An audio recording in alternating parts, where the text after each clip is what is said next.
peasants, what's happening? Sorry, the camera's moving. Alright guys, there we go, we're back.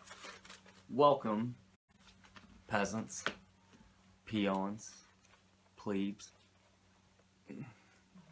all you losers out there, to the first ever episode here on the Near Fall Network. Episode of Monday Night Wars, Nitro, with your host, the King of Smart Style, aka the Notorious M.I.K.E., aka the Sensual Swami of the Squared Circle, aka the face the women love and the men envy, aka the best looking motherfucker talking about wrestling on the internet today, aka the King of Nerds. Obviously, that's me. Duh. If you didn't figure that out, like, would you think I was just, like, doing all that hype for some dude to just, like, walk in the door and be like, alright, and, like, take over the show? No. I'm no one's hype man. No one's hype man. I hype my own man. That's me. I'm my own man. I don't need a hype man. Maybe a hype man one day. That'd be dope as fuck, wouldn't it? A hype man. That'd be fucking sweet. God, that's like next level shit. One day. Not now, but one day. Anyway, so welcome to the first ever episode of this specific program. What we do here is I have a sister show. It takes place on Thursday. It's called Monday Night Wars Raw, where basically I'm starting at the beginning of the Monday Night Wars, and I'm going to review each show. On Thursdays, I'm going to review Raw, because it's the Raw show. And on Fridays, I'm going to review Nitro, because it's the Nitro show. And we're doing it like that, Raw on Thursday, because Raw came first. So, here we are, at the beginning of the wars. 1995. It was a weird time in wrestling. WWF, at the time, was in a weird place. They had a bunch of sweet young talent. They had a stacked roster. They kept giving everyone stupid gimmicks like, you're a fucking pig farmer, and you're a race car driver, and you're a monk. That was like an actual thing they did in 1993. They had one character that was a fucking monk. So, it was a weird time. Yeah, granted the monk character was in 93, but that shit carried on, clear through 95. So, Raw had been going on for about 2 years at this point in 95. And WCW had slowly been building itself up. They'd signed Hogan, Savage. They were starting to just bring in big names from WWF. Older names, but still big, huge names in the world of wrestling. Guys that can still fucking draw. Like Hogan and Savage, no one can argue their draw power. They're getting a little stale. Their fucking draw power is solid. Plus, they had WCW already had Flair, Sting.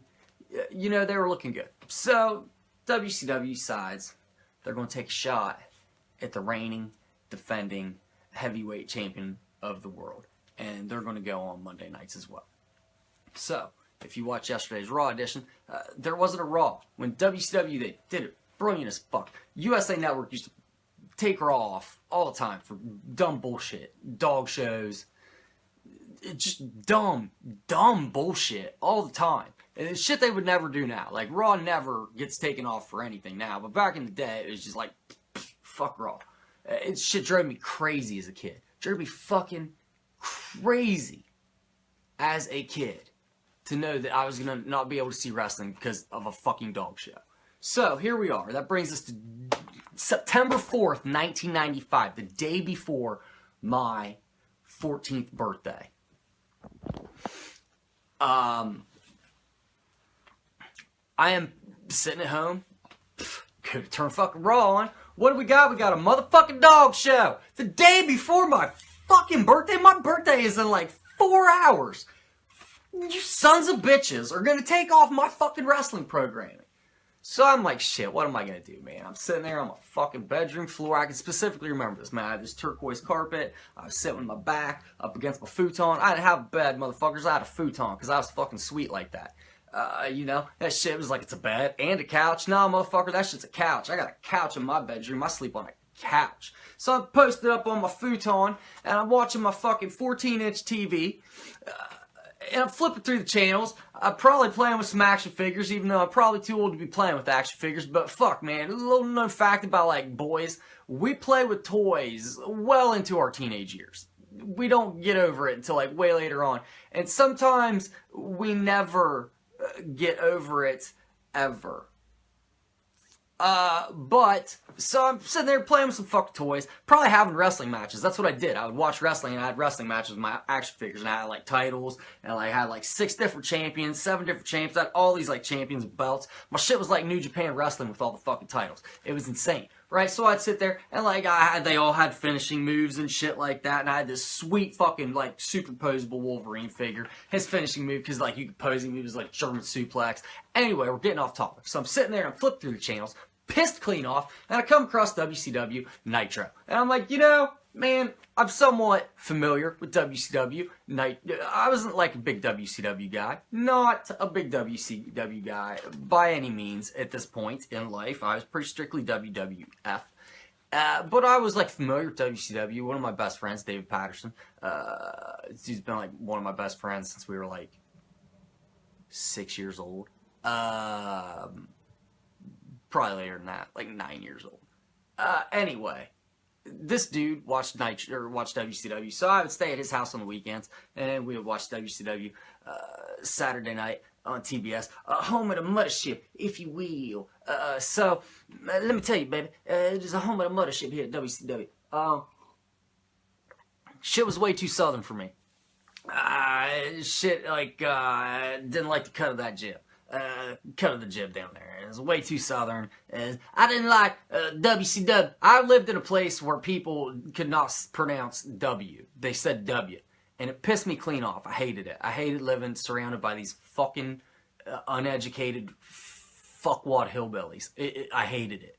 I hated everything about it. I hated it. They can't say bush. They say boosh. They can't say push. They say poosh. This shit drove me crazy. But they'd say W. I hate that shit. I hate it. So I could never really get into WCW because it was all this redneck hillbilly shit to me. So, but like I was aware of it. I liked Sting. I knew Flair from his WWF time. I was aware of the Horsemen because I knew Anderson and Tully as the fucking Brain Busters. So like I was aware of certain people there. So I decided, you know what, I'll fucking watch this wrestling show. And it wasn't bad, it was wrestling. But anyway, that's my memories of it. Let's get into the fucking show, guys. So, here we are, September 4th, 1995. I'm in 8th grade. So, we kick it off with our announced team of, this is for the debut of Nitro, Bobby the Brain Heenan, Eric Bischoff, and fucking Steve Mongo McMichael. Steve Mongo McMichael, if you're not aware, was a former football player. He was a Chicago Bear. I think he was on that Bears championship team, I'm pretty sure. I don't know if he was good or not. I would have to ask my friend Brian, he's a Bears fan. Anyway, so this motherfucker also has this little, like, dog. It's a little tiny chihuahua, and he's just holding it like this. Steve Mongo McMichael, the whole time he's got this chihuahua. And this chihuahua is dressed in a fucking devil costume. Horns, tail, pitchfork, everything. Fucking all red. It's Chihuahua in a devil costume. So, the very first ever WCW Nitro match, we've got Jushin Thunder Liger versus Brian Pillman. This is of the Flying Brian variety. I'm gonna let you know I'm immediately excited.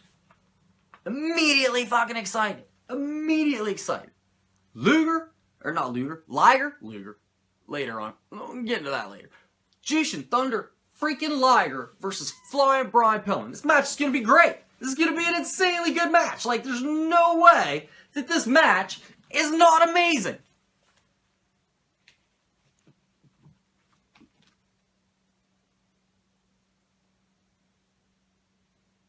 Wrong. I was wrong. Holy shit. This was the sloppiest match I've ever seen by either of these men. And I've seen a lot of Brian Pillman matches. And I've seen, like, not like a shit ton of Jushin Thunder Liger matches, but enough to know that this dude's fucking outstanding, right? Wow. This was like the sloppiest, botchiest match. I was so disappointed. I was so hyped for this match. Neither man looked good or impressive in it. Pillman won with a standing switch, which Bischoff called it a standing switch. It was a roll-up. So, right away, Bischoff proving his salt there on commentary. Fucking Vince McMahon, you know what I mean? Post-match, they fucking handshake because they're both decent dudes, and it was a match out of respect. After that, we got a Hogan interview. By the way, because this plays into this Hogan interview, this first ever Nitro takes place from the fucking Mall of America in Minneapolis. So if you've ever seen the first Mighty Ducks movie, or the second Mighty Ducks movie, or the third Mighty Ducks movie, then you're fully aware of what the fuck the Mall of America is. The Mall of America was this, like, 90s, like, church that was built to, like, American consumership. It was at the height of the mall era. Like, the mall would get no bigger than it was in 1995. Like, the mall, going to the mall was like this fucking event, man. You put on your best shit, 'cause you never knew who you're gonna run into. Man, maybe you get fucking $20 off your mom. She lets you just run wild there. She's like, yo, I gotta go do some shopping. I gotta get some more clothes. Meet me back here in 2 hours. And you go, and it's the mall, motherfuckers. And the Mall of America was like a city. So, they're having the first ever Nitro at this place. So they're interviewing Hogan. And it turns out that Hogan has a restaurant in the Mall of America.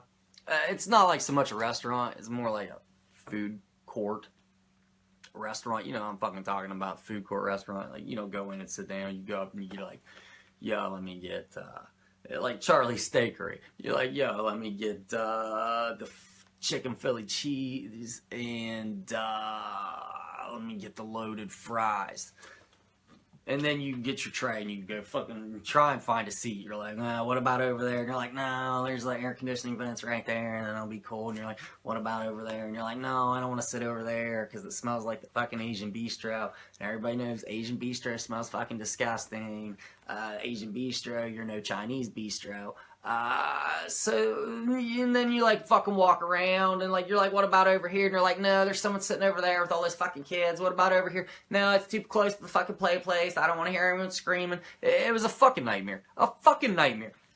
Trying to find a fucking seat at a goddamn food court. Anyway, so Hogan has one of these fucking food court restaurants and it's called Pasta Mania because fucking of course it is. Why? Why would it not be? Why would Hogan call anything in the world not insert word mania? Like if Hogan had a shoe store, it'd be called Shoe Mania. If Hogan had a car dealership, it would be called Hulk Hogan Chevrolet Car Mania. If Hogan made porn, it would be called Pussy Mania. You know, like, so of course this motherfucker sells shitty pasta out of fucking food. Like, come on. Like, how good is this pasta really?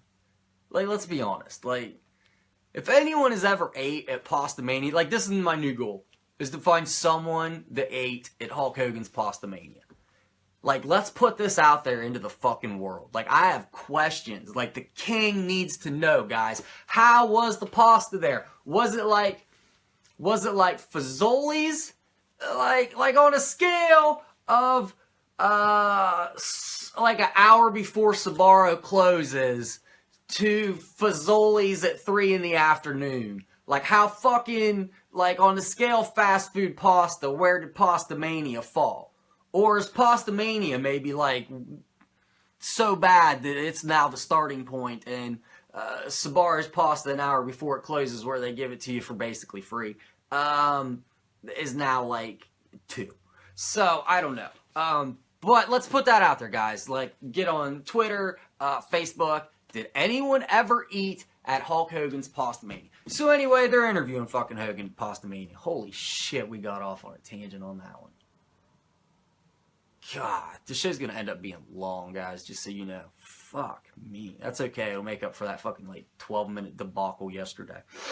So Hogan's getting interviewed out front of Pastamania, surrounded by fucking kids.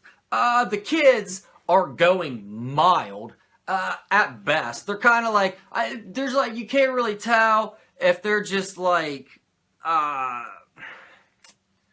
can't really tell if they're like excited. You can tell it's not so much Hulk Hogan that's doing it, more that they're just like, alright, we're on TV, fuck yeah, fuck yeah, fuck yeah. And Hogan just keeps like, who's the best? It's just hilarious because Hogan just keeps saying, like, who's the best wrestler in the world? And, like, none of these kids fucking know wrestling. So they're all like, Hulk Hogan! But there's, like, one kid in the fucking background.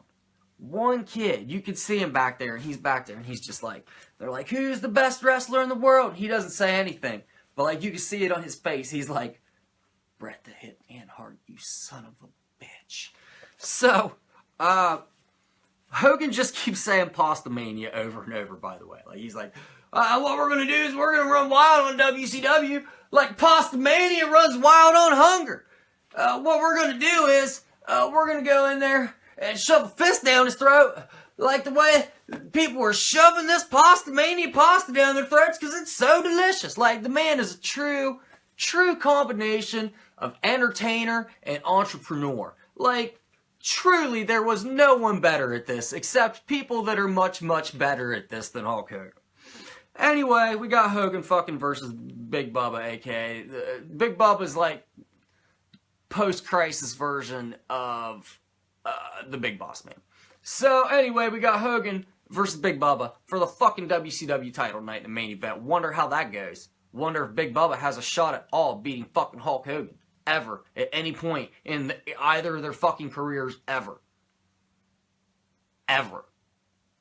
Fuck no. Get the fuck out. Come on. Oh yeah, okay, this is a believable match. Yeah. After that, we've got Flair versus Sting. This is still Surfer Sting. Awful fucking entrance music. Just fucking awful entrance music. He's also the US champ. So we've got that. Luger comes down the ramp, pre-match. Everyone is freaking the fuck out. Oh my god, it's Lex Luger. Lex Luger? What is Lex Luger doing here? That man was just on a WWF SummerSlam pay-per-view last night. And they just keep fucking going on, fucking on about why is Lex Luger here? Oh my god, they keep making a big fucking deal about this dude was just on SummerSlam. By the way, motherfuckers, I just watched SummerSlam 95 yesterday. Lex Luger is in this motherfucker for about a minute 20 at the very end, and he runs out and gets punched in the face directly by Diesel and knocked out of the ring, and then fucking fights one of the men on the mission clear to the back. Like, he fights King Mabel, a.k.a. Viscera's lackey. So yeah, you know what? He didn't even have a match on the fucking third or fourth biggest show of the year in 1995. Now it's arguably the second biggest show of the year. Third or fourth in 95. So you didn't even have a fucking match on the third biggest show of the year. And then you fucking fought King Mabel's sidekick Mo. Well, goddammit, you're a fucking superstar, aren't you? Holy shit, Lex. Let's get the... we're 2 years removed from the Lex Express. This dude ain't fucking shit, but he still came out wearing an American flag shirt. How about that? Old Vince, he never gives up on anything, does he? So, Luger comes out. Everybody flips clean the fuck out. This is actually a fucking outstanding match. Arn Anderson comes to the ring halfway through the match. I was like rewatching this, and I was like, oh shit, here comes Arn. Horseman about to run wild. No, Arn and Flair are actually feuding at this point. Sure they are. So, the match ends when Flair refuses to break figure four when holding the ropes. So Arn jumps in, they brawl. it looks like a very real fight. Like, you can tell these dudes, like, know each other really well and know what they can get away with and what they can't. Looked like a super fucking real fight. Great match. I enjoyed every minute of this. It was amazing. Ultimately, this whole thing ends with it wasn't a feud, it was just a trick thing. Because they always do this. Don't they always do this? It's always some bullshit, the tricks thing. Sting always fucking falls for it. Like, remember that time they were like, oh, Sting, yeah, come into the Horsemen, Sting. Oh, yeah, Sting, join the Horsemen.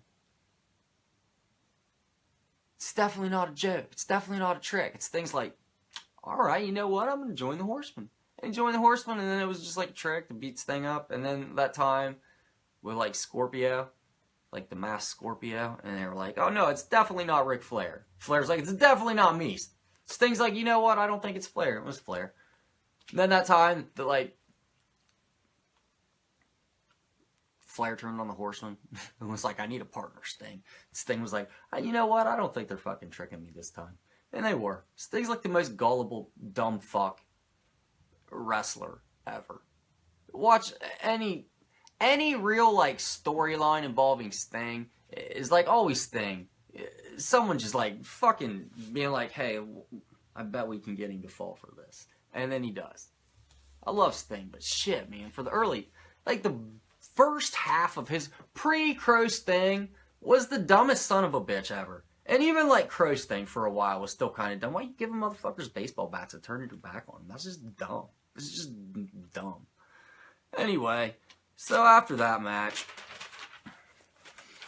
Scott Norton comes down. Scott, this is pre-Flash. He's just Scott Norton at this point. So this is pre-Flash, pre-Vicious. Of Vicious and Delicious. Norton comes down to commentary. He's mad as hell about something or other. He wants a match. He's like, this bullshit. I'm a big fucking deal. New Japan. True. I didn't come here to not have a fucking match. I want a match. Give me some fucking... Let's have some shit happen. So he gets in Mongo's face. And Mongo's like, hey, buddy, you better sit yourself down because I'll make baby sit in the corner like a puppy dog that just took a pee on the carpet and you had to rub his nose in it and then you hit him with the rolled up newspaper and now he's sad. Or some shit like that. That's how Mongo talks. Mongo's always saying just like random, nonsensical, like, weird shit where he's like, I hit you so hard your teeth will fall out your mouth and then your grandmama will grind them into bread and she'll bake it and she'll eat it and she'll have double extra strong teeth now so I won't be able to knock her teeth out because she'll have your teeth and her teeth. What the fuck? Like, so Savage comes down. He's like, look, motherfucker, I'll fight you right now. Right now, bitch, I will fight you. And so we've got this awesome, like, I'm sitting there like, my wrestling dick is fucking hard now. I'm sitting here like, fuck yes, Scott fucking Flash Norton versus Macho Man Randy Savage right now? Are you serious? I'm just like, it's just like rock hard and I'm just like starting to stroke. Like, you know what I'm saying? Like, it's just like the wrestling boner is real. And then Bischoff steps in. He's like, I'm not letting this happen. And it immediately goes soft. Bischoff with the fucking boner killer right away. So, after that, we've got a Sabu hype video. The music on it, Sting, Scorpion, Chrysler, Dodge, Venice Beach, just saying. Okay. Sting. Here's my thing with Sting. I love Sting, but Sting just always was so goddamn gullible about everything. Everything. Always. Anyway, so we got the Sabu hype video. They're playing this song. It's total Smells Like Teen Spirit ripoff. It's like if you started playing guitar at 15 and then you were like super into Nirvana and you were like, man, I wrote this song, check it out. And your buddy was like, dude, this sounds like it smells like Teen Spirit. And you're like, well, yeah, man, it's supposed to. And you're like, okay. Everyone had a buddy like that was like, hey, man, check out this song I wrote. And you're like, oh, man, it really sounds like Korn. And they're like, yeah, man, it's supposed to. I'm really into Korn. You're like, oh, did you ever try like thinking about like maybe writing some music that just like didn't sound like Korn? Like, no, man, I really want to sound like Korn. You're like, okay, but like Korn, that's the end all be all here, right? And they're like, yeah, man. And I'm not talking about Korn in like 95, 96. I'm talking about like motherfuckers that were in Korn in like 2004. Shit like that. Where you're like, what the fuck? They're not even a relevant fucking band. What are you taught Korn? What? Shut the fuck. Get the fuck out of my face. So anyway, Sabu hype video. This shit's got fuck all on a fucking WWF hype video. There's no joke. I legitimately looked down to write in my notes about the Smells Like Teen Spirit ripoff, and when I looked back up, the video was over. So, outstanding hype video. After that, we've got fucking Mr. Wall Street. He's calling himself Mr. Wall Street at this point. By a week after this, he's going to be fucking VK Wall Street because, oh, we're so clever. VK, Vincent Kennedy. We're sticking it at Vince. Fuck. Anyway, so Mr. Wall Street, if you're not aware, I've already made this comparison once earlier, but he's like a post-crisis version of IRS, basically. If you get that comic reference. Charles, you will. Which leads us into our fucking main event, which is Bubba versus Hogan. What can you say about this match that hasn't been said about gonorrhea? So Hogan's out here with his manager, fucking Mouth of the South, Jimmy Hart. I fucking hate Jimmy Hart. I fucking hate Hulk Hogan. And I certainly fucking hate Jimmy Hart and Hulk Hogan in 1995. So Mongo refers to Hulk Hogan as the ultimate mat technician.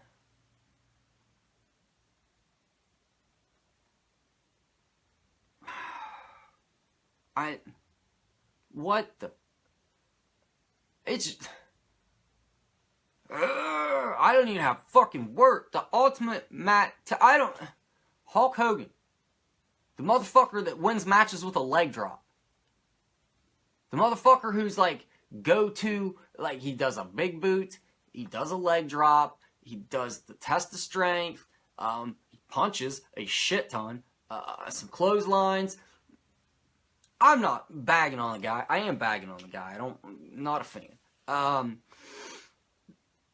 But what the fuck? A mat tag? Call him one of the greatest superstars of all time seems legit. Get the fuck out of here. Call him one of the greatest superstars of all time. One of the greatest. I don't give a shit. Call him anything, but don't call this man the ultimate fucking mat tag. This man has never wrestled a match. I guess one time. I heard rumors that there's one time he wrestled Antonio Inoki in Japan in like a fucking like 20-minute like actual wrestling match, and then he was like pretty good. So like right on. The dude, I guess, I've never seen it. Maybe someone watching has. I don't really care to see it. But like right on. So he had this like good match. But like get the fuck out of here. So anyway, Hogan wins with a fucking leg drop. This shit is just like boring as fuck. After the match, the Dungeon of Doom attacks. If you're not familiar with the Dungeon of Doom was this like, it was like this like faction of, I guess the best way to describe them would be like to call them like shitty comic book villains. They were guys like former Earthquake from WWF, who is now the Shark. Even though there was nothing shark-like about him. Or you had Brutus the Barber Beefcake, who was now Zodiac. Pre-Crisis Oddities, exactly. So they were like the Zodiac, who came out like Zodiac signs and shit on him. Try to think of some others. One we'll get into down the road, the Yeti, who was actually a mummy, who then was later a giant space ninja, and then later part of Raven's flock. So anyway, it was this like weird fucking collection of these like C and D level like comic book villains, led by Kevin Sullivan, who was now going by the Taskmaster, and he wore these like little lightning bolts on his forehead. He was kind of like the wrestling version of Charles Manson, if you don't ever count the Jackal, who was much better at this character, but way worse overall as like an entertainer. Good to see you got the Brita back instead of that Dr. Pepper. Hey man, that Dr. Pepper was doing me good yesterday. I was feeling that shit. So, the fucking Dungeon of Doom, they hit the ring with all these fucking random collection of, like, idiotic fucking characters. Luger comes down to help him run them off. Obviously, we got us a face-off between Luger and Hogan now because, you know, they're doing that shit where you're fighting everyone off and they back up and they hit each other's back, so they turn like, so they start doing a Hogan does his hand thing.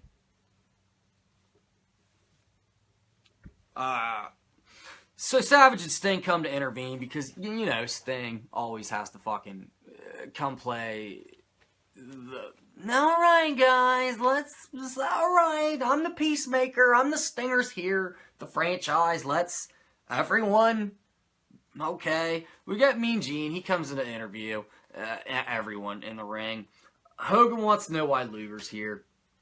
Luger's like, look, man, I just want the WCW title. I want the best in the world, and that's here in WCW. It's not. Arguably, it kind of is, but it's not. Like, they've got... This is almost like the CM Punk John Cena argument, where it's like, yeah, CM Punk, like, yeah, you're arguably, like, right now the best in the world, but, like, John Cena is a thing that exists, so, like, technically you're not. And that's kind of how it was with WWE. Like, yeah, Shawn Michaels and Bret Hart, you're, like, technically the best in the world right now, yeah. But, like, right now, Hogan and Savage still, like, exist. And it wouldn't be, like, for another year. And I'll give Hogan and Savage that. Right now, they still were, like, arguably, like, top names. But, like, a year from now, like, man. Like, the next 9 months, guys. 8 months. Like, the shit we're gonna have to go through, like, no, they totally kill that. Like, they totally destroy that. Everything before, from, like, now until... Bash the Beach when the NW... Not even Bash the Beach. Like, when Scott Hall and Kevin Nash start showing up. Everything between now and then is pure fucking misery. And it's all basically because of Hulk Hogan. It's like miserable television. Miserable fucking television. And it really is kind of because of Hulk Hogan. And for me, this is really when he, like, took the downfall. This is like, alright, man. Like, I wasn't a fan of you anyway, but, like, now, like, you're killing this company. Like, this shit is awful.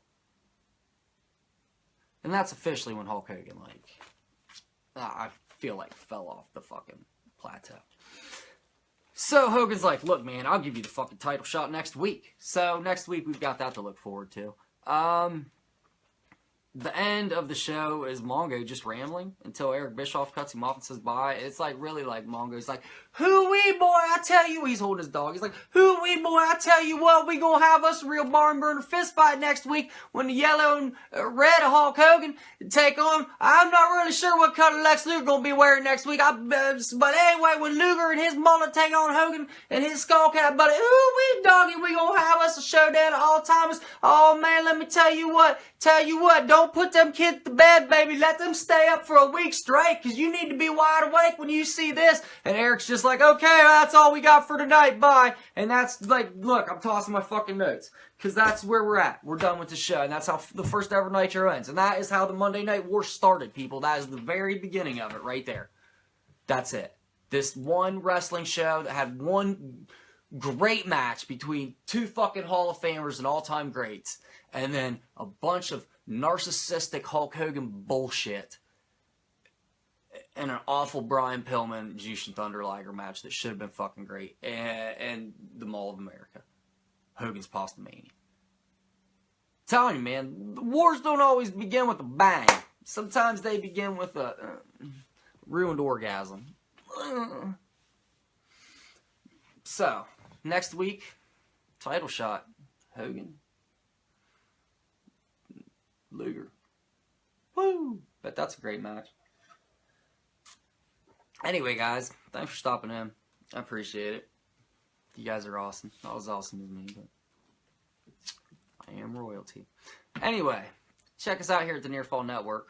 We got a bunch of shit going on. It's basically all the same shit we did at that other spot. We just took all that shit and did it over here. Mondays, we got the high-fiving party with the high-fiving a motherfucker. Woo.